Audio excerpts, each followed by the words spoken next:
What if I told you our sun is not even close to being big? The sun could swallow 1.3 million Earths, and yet, in the universe, it's considered average. Meet Betelgeuse, a red supergiant so massive it makes our sun look microscopic. If Betelgeuse replaced our sun, it would swallow Mercury, Venus, Earth, and even Mars. And yet, Betelgeuse is nothing compared to UY Scuti. UY Scuti is so big, if placed in our solar system, its surface would stretch beyond Jupiter's orbit. It is unstable, violent, dying. In a supernova, it would outshine entire galaxies for a brief moment.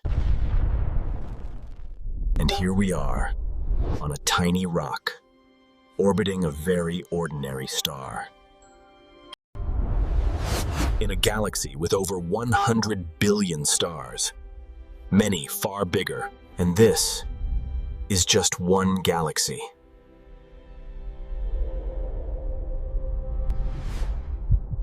The biggest star we know isn't terrifying because it's large.